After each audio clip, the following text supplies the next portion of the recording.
নমস্কার বন্ধুরা, আজ আমি আপনাদের সামনে দেখাচ্ছি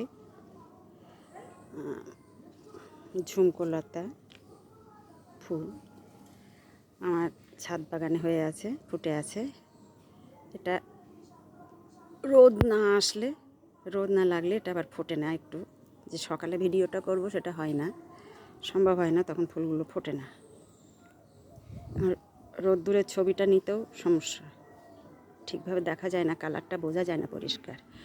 সুন্দর দেখতে ফুলটা, দেখুন খুব সুন্দর এইভাবে। আর সবচেয়ে বড় কথা, এর একটা সুন্দর গন্ধ আছে, সারা ছাদ ভরে রাখে গন্ধটা।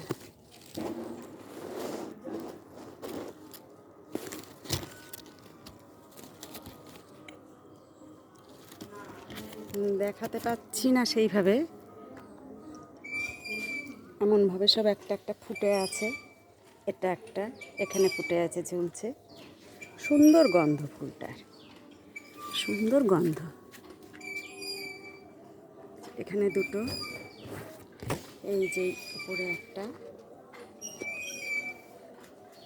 এভাবে আছে গাছটা। এখানে এটা বেয়ে এসেছে। এখানে দুটো রঙের আছে, একটা লাল রঙের, একটা এই বেগুনি রঙের। তো খুব সুন্দর দেখতে ফুলটা। লাল রঙেরটা এখনও পাইনি আমি, ফুল নতুন বসানো। যাই হোক, ফুলটা আপনাদের বাগানে আপনারা রাখতেই পারেন, কারণ এর একটা গন্ধ আছে, সুন্দর মিষ্টি মিষ্টি গন্ধ আছে।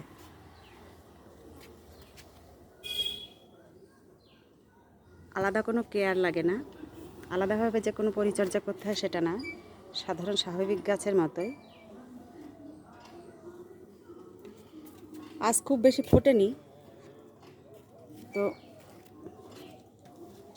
তবু আমার মনে হলো যে আমি এটা একটু ভিডিও করি, সবাইকে দেখাই। আর এই গাছটা আমার আছে বসানো, এখানে দেখাচ্ছি। এই যে পুরনো আমার রেফ্রিজারেটর, তার যে সবজি রাখার যে বক্সটা, সেই বক্সে আমি গাছটা বসিয়েছি।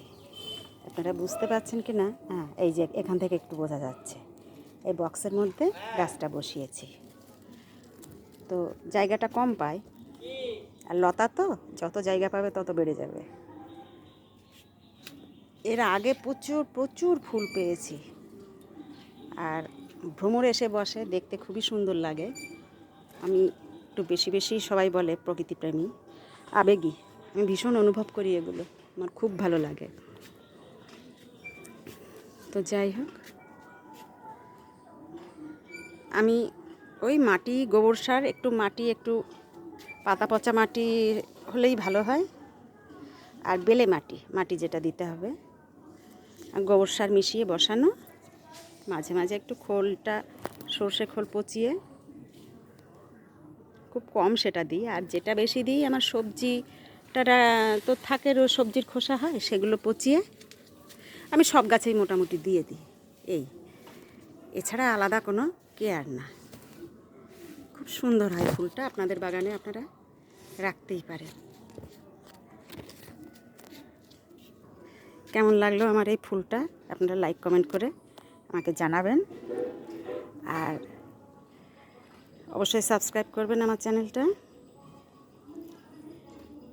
রাখছি, নমস্কার, ভালো থাকবেন সবাই।